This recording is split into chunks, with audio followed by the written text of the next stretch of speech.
So we're working without mics tonight. We're sort of on the high wire. Can you hear us all right? Yeah. All right, great. Thank you, Peter, for coming. Thank you. This is really an exciting evening, an exciting season, too. Did you know that Peter Cummings was one of the reasons that we even have an Arts Council here in Martin County? I remember way back when I was developing Martin Downs,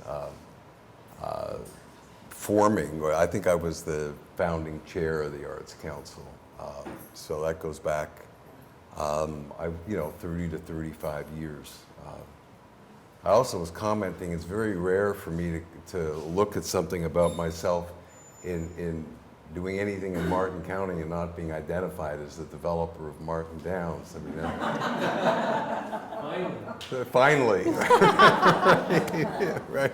And the library is named after you. Thank you, really, for all you've done here in Martin County. So Peter's really active in Detroit now, and I think this is interesting. We're here because of the arts, and so we have someone with us tonight who's sort of a world builder, okay?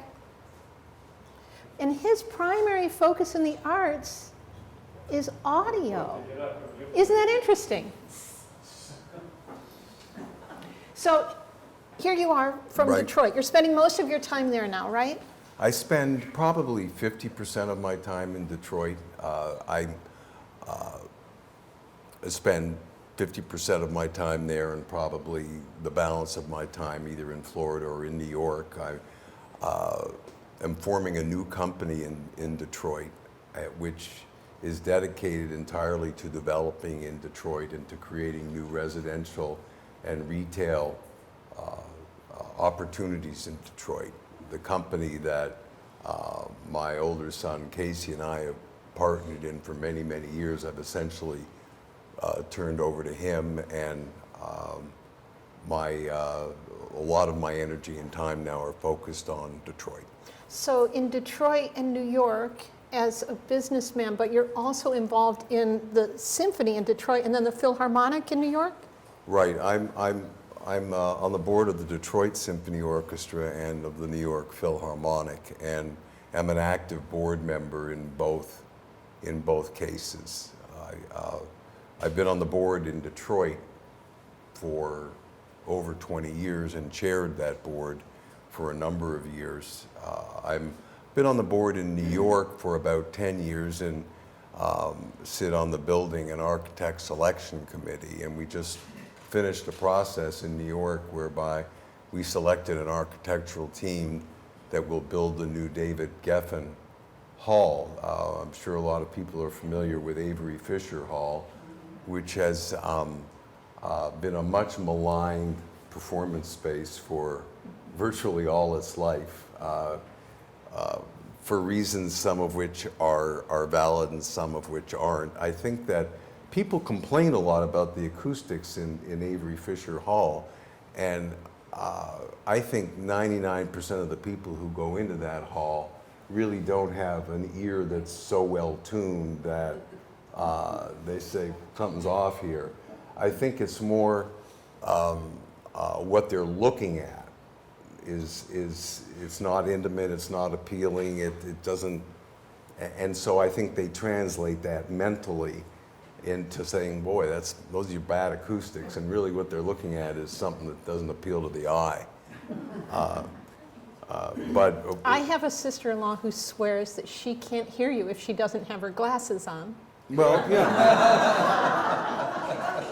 Yeah. So maybe they're right. That makes sense. Do you play anything? Do you play any instruments? You know, I am almost totally devoid of musical talent. I grew up in Montreal, and I went to a public school system there, a very traditional public school system. They had two public school systems in Montreal when I was growing up. One was called the Protestant School Board of Greater Montreal, which is where the English kids went, and the other was called the Catholic School Board of Greater Montreal, where the French kids went. And in that era, you were either a Latin student or a science student. And I chose to be a Latin student. And if you were a Latin student, you had to play an instrument, and participate in the orchestra. And I've always loved the sound of the cello. So I chose the cello. And my homeroom teacher was the music teacher. And she would see me getting all these good grades, and then she'd listen to me play the cello, and she thought, this person can't be that bad. So she concluded that it was sort of oppositional behavior she was witnessing. And I remember one rehearsal, she got so fed up with me that she took the cello out of my hand and she gave me a triangle. And she said, go stand behind the percussionist. And what she failed to realize was that, you know, if you're playing the triangle, you only play 3 or 4 notes, but you got to get them in the right time. And so it was, no, I was not a good musician. But you've always loved music. Well, I've always loved music, but it wasn't until I was in my 40s that I fell in love with classical music, which is really my passion today. So what did you love before classical? Well, I still love a lot of the music that I loved before classical. I loved rock. I loved rock and roll,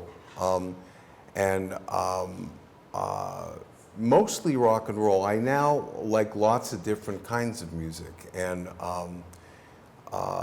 if you were to look at my playlist, or if I were to take out my iPhone and you were to see what I listen to, I listen to a real broad range of music. I think there are sort of two sort of continuum of music today that are interesting. One is classical to jazz, and the other is indie rock to electronic. And I think that the intersection of where those different genres meet is where some of the most interesting music is being created today. You had a quote. We met the other day. Yeah. I went down to Peter's office in West Palm Beach. What a lovely place. Thank Beautiful. you. 6th floor of this gorgeous building. It's wonderful. So, but you mentioned at the time that intersection is where real creativity is taking place. Well, the Yo-Yo Ma delivered what's called the Nancy Hanks Lecture, and every year at at the Kennedy Center in DC, there's this lecture is delivered, and he delivered it a number of years ago, and he said something that was really interesting. He was talking about the edge effect, and the edge effect is a phenomenon that occurs in the natural world, and the way he described it is where it's like where the forest meets the savanna, where 2 ecosystems touch or intersect. That's where the greatest biodiversity can be found. And he translated that into the world of music, and he said where these different genres intersect is where the greatest creativity can be found. And he's not just talking about it, because his career is a demonstration of that. That's how he came up with the Silk Road Project, which took him far afield from the traditional classical music book. And also, more recently, he did something called the Goat Rodeo Sessions, where he connected classical music to folk music and folk music, and I'm forgetting the other form of music, sort of country music and folk music. But he's an extremely talented guy, and he believes in this edge effect, so that where different genres meet, that's where you find the greatest creativity. So there you were, a lover of rock. Uh-huh. How'd you discover classical? Well, I grew up in a home where, you know, you were sort of dragged to classical music concerts every now and again, and so I didn't grow up loving classical music, but I had this experience in 1991 where I fell in love with classical music. It's totally serendipity. I was in Italy. I was driving through Tuscany with my wife, and I was a runner at that time, and so I had my Walkman with me. This is pre-iPod days, and somehow we had remembered to bring my running clothes and my Walkman, but not my running shoes and not my cassettes. So we get to Florence and finally find a store where I can buy a pair of Nike running shoes. And I'm looking all over for cassettes and can't find them. And eventually we're at just little sort of kiosk off the Piazza del Duomo. And there are two carousels loaded with cassettes. And I spun them around, and no Eagles, no Beatles, no Elton John, no Jackson Brown, all classical. So blindly I reached in and I took out 4 cassettes, and they turned out to be all Mozart piano concertos. Now, Mozart's catalog of work, I think, totaled 626 pieces. And he worked in almost every form. But he's generally, if you talk to knowledgeable scholars of classical music, they will say that the 2 forms where Mozart's genius was unparalleled were piano concertos and his operas. And so I had no idea because I had no basis for picking these things out. But somehow I put it in my cassette player, in the Walkman, and it was as though I'd never heard anything so beautiful in all my life. And I don't know if it's the age I was at or where I was, but I became obsessed with Mozart. And I mean, to the point where my wife and children created these signs saying Mozart-free zones, because there were parts of the house where they said, we've had it with Mozart. But then I went through chronologically from Mozart to Schubert and Beethoven, and then the Romantics, and finally, Mendelssohn, Brahms, Tchaikovsky, and finally, after a difficult sort of struggle, I got to a point where I could even appreciate Mahler, who is my current sort of obsession. This series is called Inspired By. Mm-hmm. So tell me what it feels like to you when you hear a piece of music that affects you. How does it affect you? What happens to you? Well, music for me affects my mood. I can change my mood with music, and it's much safer than drugs. And I've tried both. So, I just find it, very, very powerful. I like the graphic arts as well, but there's something about music that, and if I'm in a certain mood, I can listen to certain kinds of music. And if I want to do certain things, I listen to other kinds of music. But generally, I listen to classical music, or I listen to a lot of indie rock. Indie rockers are probably, more than any other generation of rock and roll artists, are steeped in classical music. A lot of them are classically trained. I did this radio show for Sirius XM for 3 or 4 years where I connected classical music to jazz, pop, and rock. And wait a minute. Yeah. You did a radio show for 4 years for Sirius. Yeah. Not like you weren't busy with other things. Yeah, this was I'm embarrassed to tell you what I got paid, but it was definitely not my night job. So have you noticed that number one, that not only did he fall in love with classical music, but then he became a pretty serious student of it as well. Pardon me, but it seems a little obsessive in a good way, right? Well, the story of this radio show, actually, in its own curious way, is a Martin Downs story. It's a Martin County story, for sure. I'm going to interrupt him one more time. Yeah. Have you noticed he's got a really good voice? So I'm thinking radio's kind of a good fit. Just an observation. Thank you. Yeah, you're welcome. my son Casey, who Steve Fry knows well, says I have a face for radio. Oh. That's his. So way back when I was developing Martin Downs, my son Casey came to work for us, and he was in his young 20s, and his first job was to sell equity memberships to the Martin Downs Country Club. And one day he got a call from a guy named Scott Greenstein. And Scott Greenstein's mother lived in Martin Downs, and Scott was arranging to buy him equity membership for his mother. So that was in the early 90s. Now,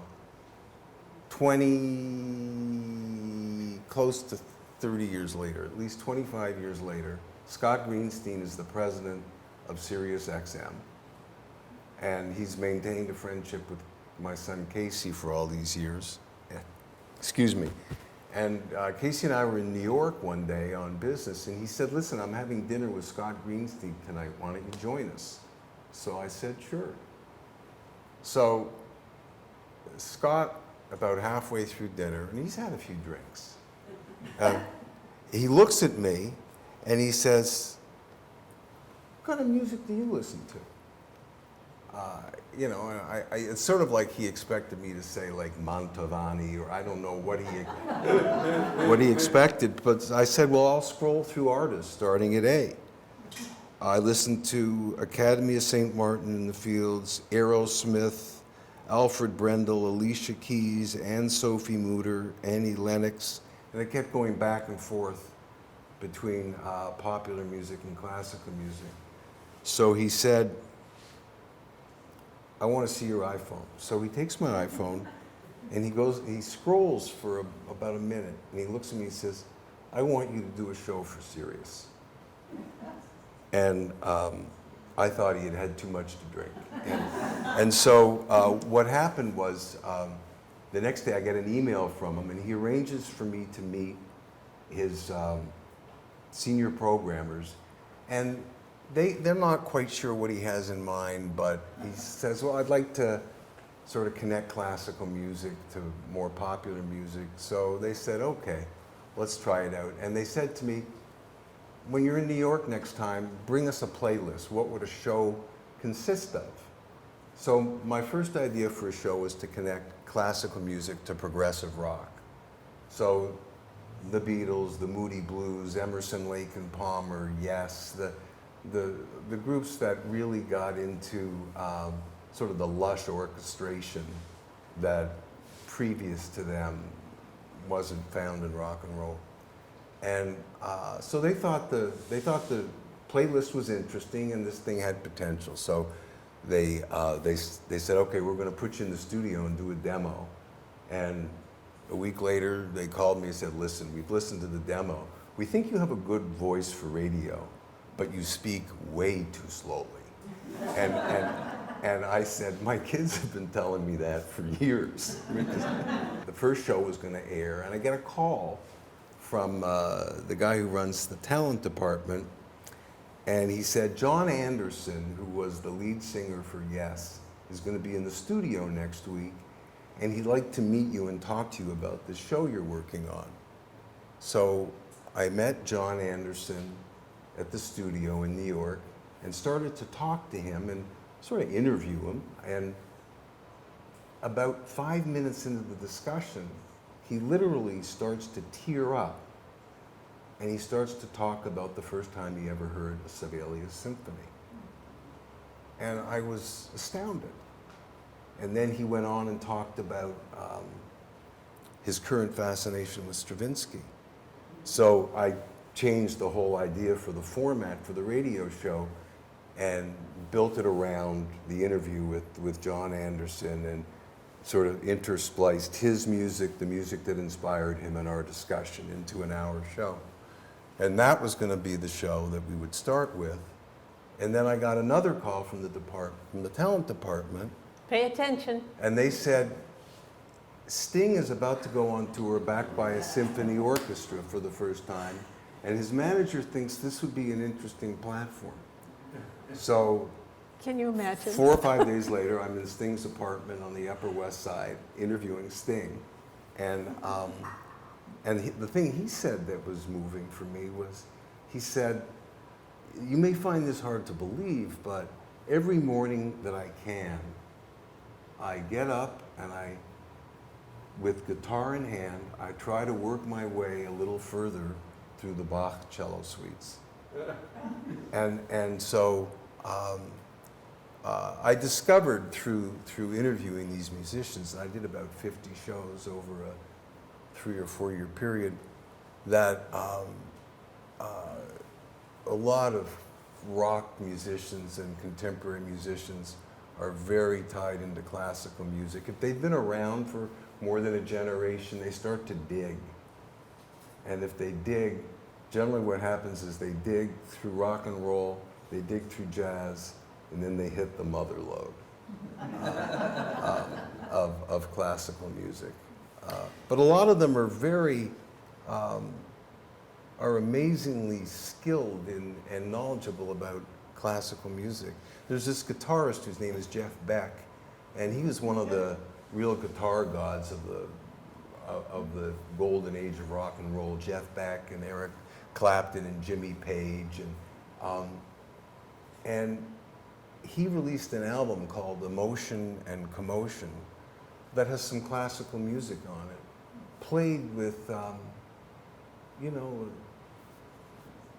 it's sort of like a electric guitar. It's just incredible how skilled some of these guys are. Anyway, I could go on and bore you about this music story for a long time. No, but this is my point. So it seems to me like any one of the arts can communicate over time and over distance, right? Mm-hmm. So we have classical music composed hundreds of years ago that's still speaking to our current musicians, and our current musicians will be speaking to people who are yet to come in areas that have yet to be discovered. I just think I find that fascinating, because the same is true with two-dimensional art or with three-dimensional art. You don't have to have the spoken language in order to make that communication. It can cross time, distance, language. Yeah, well, and also music is, I find that music is a repository for memories.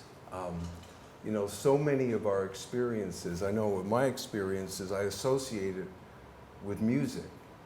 You know, like there's a piece of music that I have all kinds of music that remind me of different points in my life. I had a really interesting experience I had when I was chairman of the Detroit Symphony. I said to the development department that I wanted to sign all the thank you notes personally for our donations. And they said, well, you can't do that. We get 7,000 donations and it's not practical. And so we made an agreement that I would sign the thank you notes for gifts of $500 or more. And the reason why I wanted to sign the thank you notes was not that I liked signing my name, but I've received thank you notes over time from people who I know, and you could tell from the thank you note that they didn't write the letter, they didn't read the letter, and they didn't sign the letter. And if you're giving money to an organization, that leaves a sour taste in your mouth. And then there's the mistake factor, like when, you know, I've gotten thank you notes where they had the address block right, Peter Cumberland, and the salutation is Dear Dick. You know, so, and I never wanted that to happen while I was chairman. So I come to my office in the first month of my chairmanship, there's a stack of letters to sign. And at the top of the stack is a letter addressed to a lady named Mary Parker with the address Bloomfield, Connecticut. So I'm in Detroit. There's Bloomfield Hills, there's Bloomfield Township, there's West Bloomfield.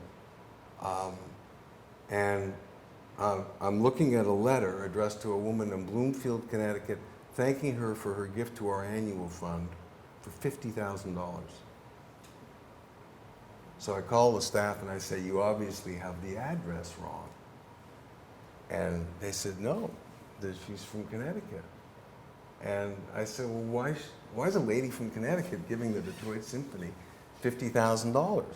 And they said, well, we're not sure. We think she was born here, and this is the second year we're getting the gift. So I said, well, let's do a little research here. And we found out that, yes, she had been born in Detroit. So I ripped up the form letter, and I was in the process of putting together a development called Orchestra Place that was organized around Orchestra Hall in Detroit. And the architect that we hired to do this project was a very sort of scholarly type of guy. And his starting point was, he insisted on going back to Detroit in the early 1800s and doing a history of the neighborhood. And so when I got this, when I looked at this gift from Mary Parker and realized that she had been born in Detroit, I sent her a copy of this history and said, thanks for your gift. I know you were born in Detroit. I thought you'd find this history interesting. We really appreciate your generosity. 2 weeks later, I get, and there's a point to this story, okay? There is a point to it. I get a letter from this lady, Mary Parker, thanking me for the history and enclosing a check for $50,000 for Orchestra Place. She says, sounds like an interesting project. I'm happy to support it. Now, I hadn't asked her for anything, so I wrote her another letter. And totally by chance, in between the first and the second letters, my daughter Caroline got accepted at Trinity College in Hartford. So in the second thank you letter, I said to Mary Parker, as chance would have it, I'll be in Hartford in the fall, and I'd like to see you come and thank you personally. A month passes, 2 months pass. Finally, after 3 months, I get a letter from Mary Parker. And she said, looking forward to meeting you in the fall. Here's my phone number. When you get to Hartford, call and I'll give you directions where to find me. And she said, in the interim, I've decided to give the Detroit Symphony Orchestra $500,000 a year for 5 years. So at this point, I think it's a hoax. So I call her and she said, no, I'm able to do it, I'm happy to do it. And she put me in touch with her trust officer at what was then the National Bank of Detroit. And the money starts to come in. So the fall arrives, Julie, my wife, and I take Caroline to Hartford. I call up Mary Parker and get directions to come visit her. And I'm expecting to arrive at a country estate, and I arrive at a nursing home. Now, it was a nice nursing home, but it was a nursing home. And it's a very elegant woman, and we spent 2 hours together. And here's the point of the story. Remember, I told you there was a point to this story. I said, why are you doing this? And she said, I was reading stories about Detroit maybe coming back, and my fondest memories of growing up in Detroit were going to young people's concerts with my parents, you know, in the 20s, in the 30s. So that's, so the point is that I think music is like a repository. It's a vessel almost where we keep a lot of memories. And I think that's part of the power of music. And so this would explain why you've chosen to invest so heavily in the Detroit Symphony. So as you're preparing to... I have invested heavily in the Detroit Symphony. As you're preparing to rebuild this city, yeah, it's interesting to me that that's where you chose to start. Yeah.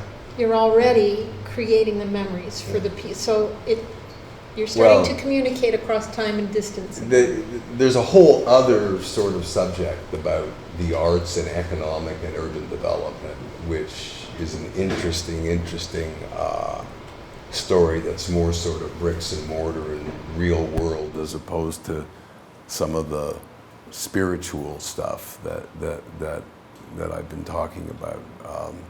But I think that not just the musical arts, all arts are critical to sort of the rebuilding of particularly distressed urban environments. But I'll just tell you the last chapter, the Mary Parker story. So that Christmas, I took a chamber quartet out to Connecticut, and we played a thank you concert for Mary Parker at the nursing home. And we gave each of the residents a CD of Christmas music, which the Detroit Symphony had just recorded. And then for the next 6 weeks, I was getting these letters from these people thanking me for these. And ultimately, this woman gave us $5 million.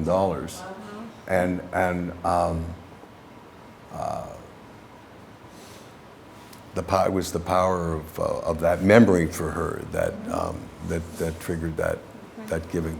And you took the time to connect. Yeah. It's sort of a good object lesson for development officers. There are a lot of lessons embedded in that story for people who are trying to raise money. So so you're heavily involved in the Detroit Symphony. Economically, he's made some substantial investments in this symphony. Mm-hmm. There you are in the Philharmonic in New York. Will you tell me, Peter, what's the difference between a symphony and a Philharmonic? There are some orchestras that call themselves Philharmonic, but that's just a name. There's no real difference. So it doesn't mean one is so like, the Detroit Symphony Orchestra members and the New York Philharmonic do the exact same thing. Okay. The only difference is one runs a bigger deficit than the other. And not the one you would guess. Who was David Geffen married to? I don't know. David Geffen is gay, and I don't know that he ever actually was married, but he had a relationship with Cher. Okay. Although I did not think that was going to be one of the questions.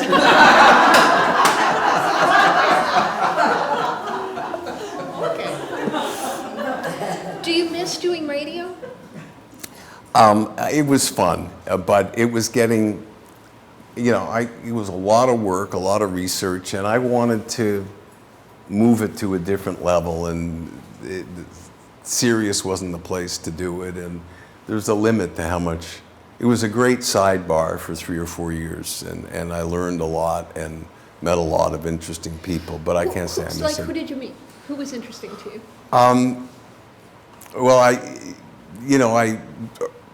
Herbie Hancock was perhaps one of the most interesting interviews, and the way I met Herbie Hancock, this is sort of an interesting story. I was on the Madison Council of the Library of Congress for many years, and this is the council that helps with private sector fundraising for the library.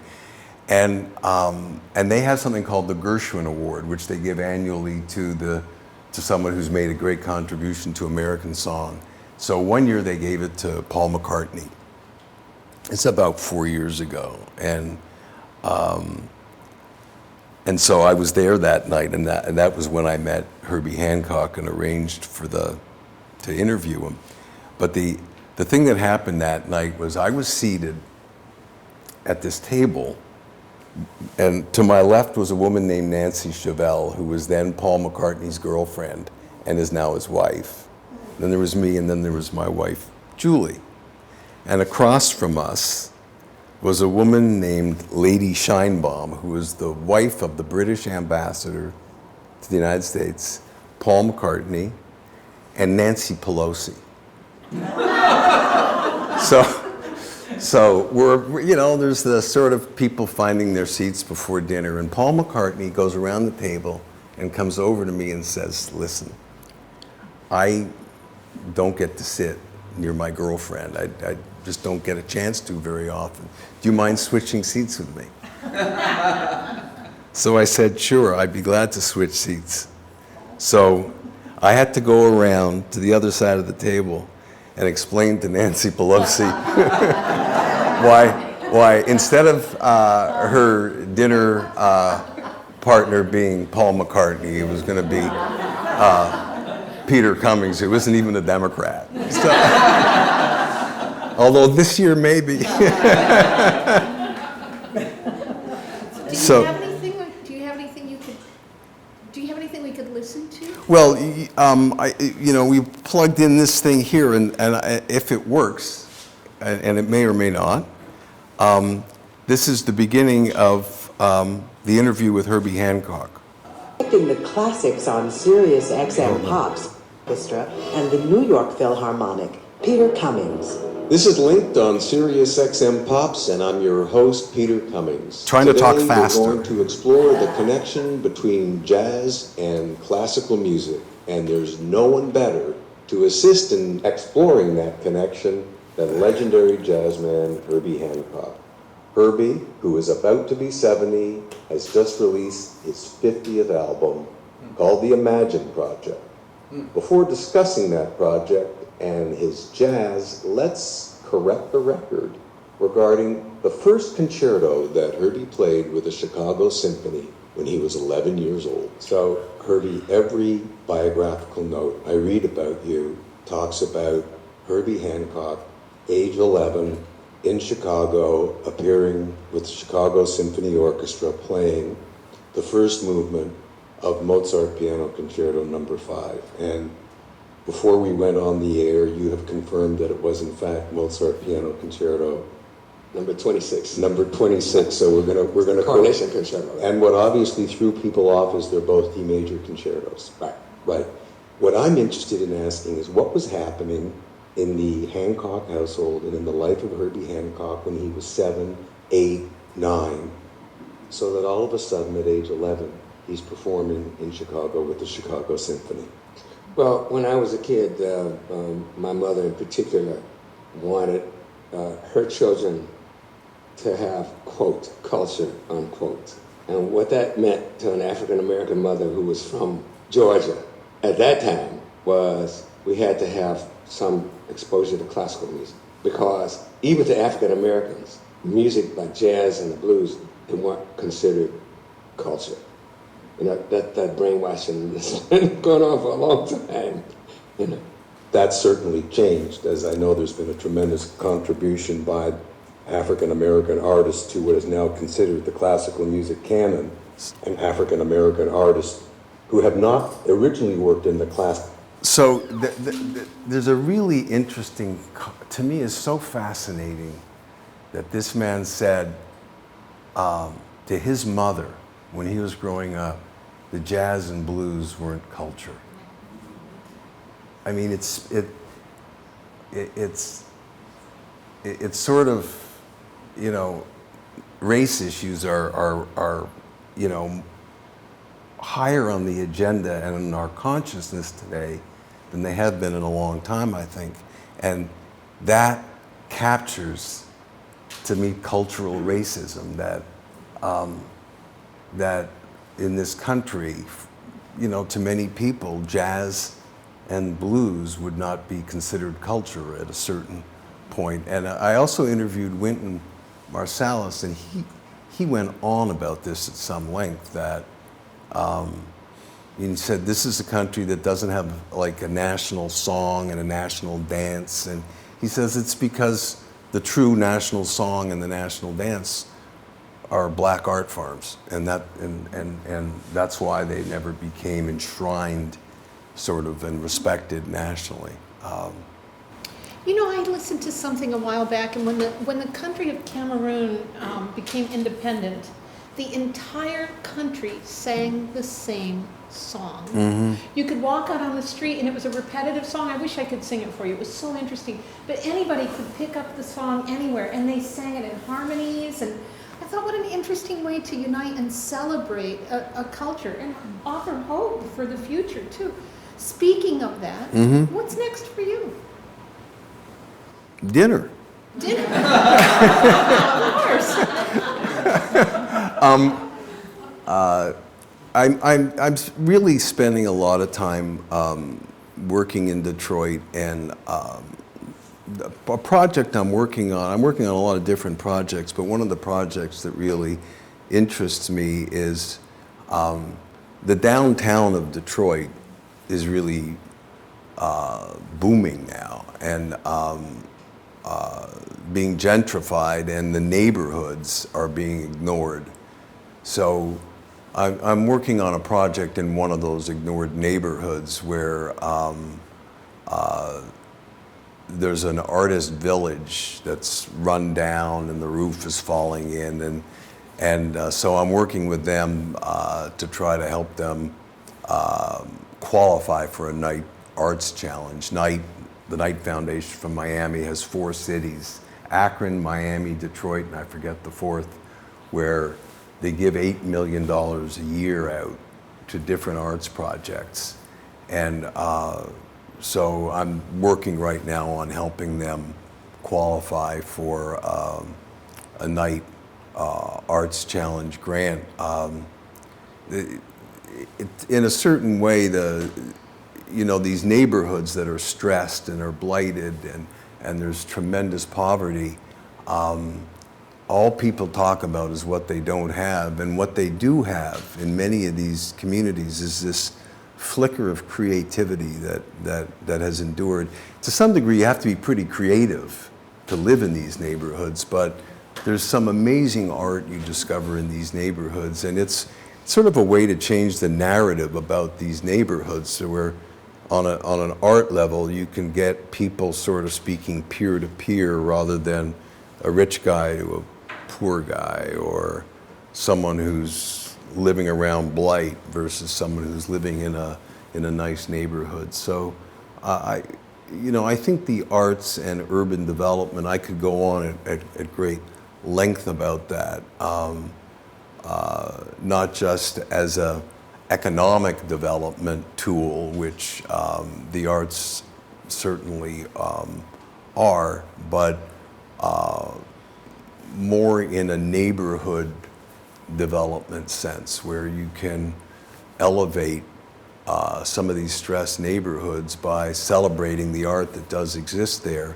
And then if you get it on the radar screen, generally it's artists who are the most adventurous, who are the people who will try living in those neighborhoods. There's a singer named Shara Warden who moved from Brooklyn to Detroit a number of years ago, and she's a very talented woman. She has a group called My Brightest Diamond, and she moved to Detroit, more than 5, less than 10 years ago, and bought a home for $500.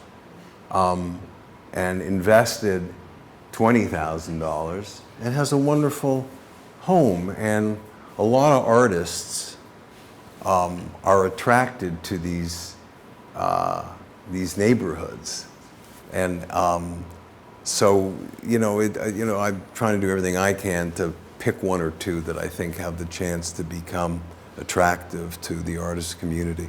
Is there anything we can do to help? Is there anything you can do to help? I'll let you know. I have a meeting on Tuesday with a lot of people to try to put this grant application together. But that's nice of you to say that. Thank you, Peter, for coming tonight. It means the world to us, and thank you for investing in the arts. That means the world to us as well. I think we're just about out of time, but does anybody have any questions? Yes, ma'am. One of the areas, Corktown, that you were talking about?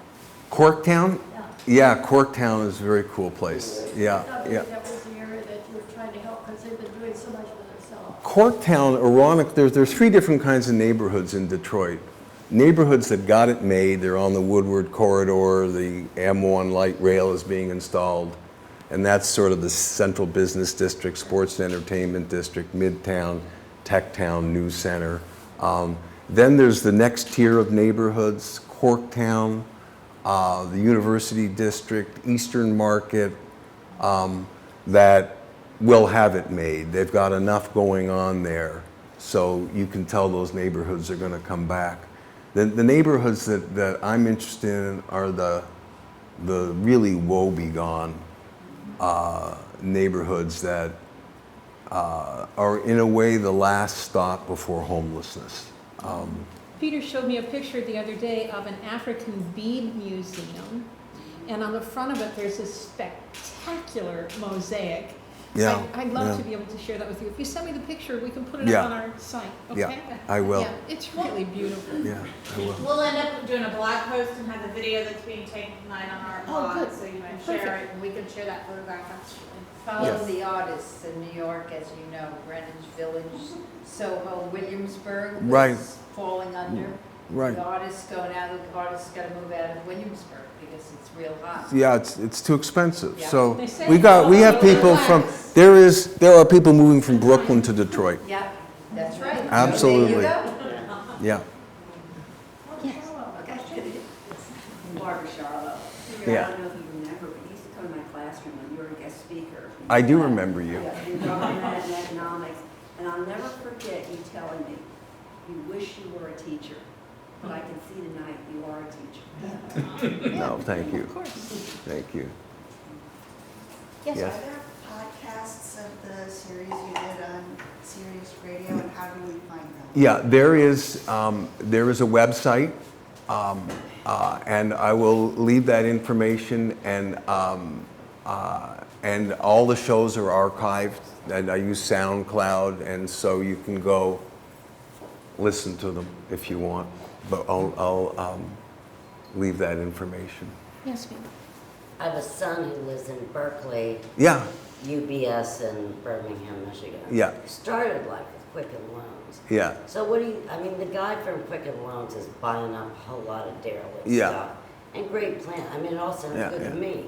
I mean, do you agree that this Quicken Loans guy is a patron saint of Detroit? The Quicken Loans guy, a guy named Danny Gilbert, Yeah. has bought at this point 85 buildings.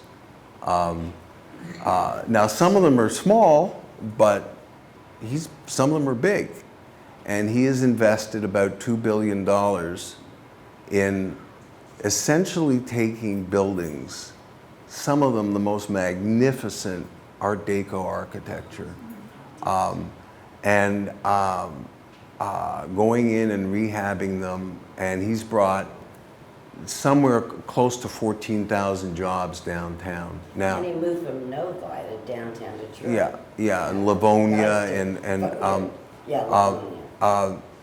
so there needs to be a statue erected. I mean, the guy's incredible. I'm really Yeah, pleased to hear you say that. yeah. I hoped you'd say that. Yeah, no, listen, I mean, there's, what he has done is extraordinary. Now, you know, he's in the right place at the right time with a lot of money. Make money out of it. Yeah, and there are a lot of other things that have created tailwind for Detroit, some political, some social, some economic, some just national trends that are benefiting cities across the country.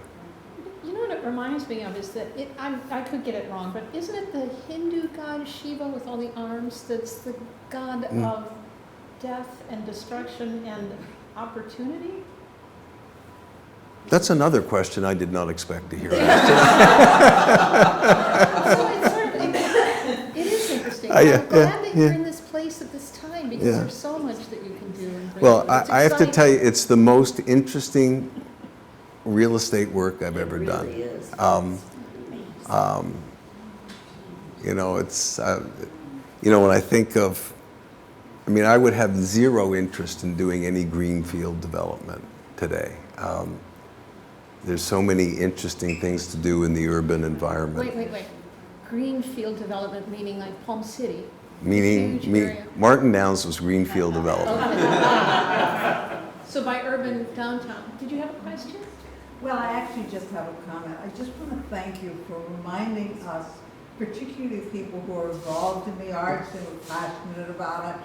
We always think we have to sell the economic benefits of the arts, and you just reminded me tonight that it's really the passion that comes along with it. You talked about hooking up with memories, that Yeah. music brings you memories. That's from the heart, Yeah. not from the economic or Yeah. the logical kind of thing. Yeah. And I just thought that was something that sometimes, because we're looking for grants and looking for Right. donors, and we seem to forget that. So I'm glad that you reminded us tonight, at least for me. Thank you.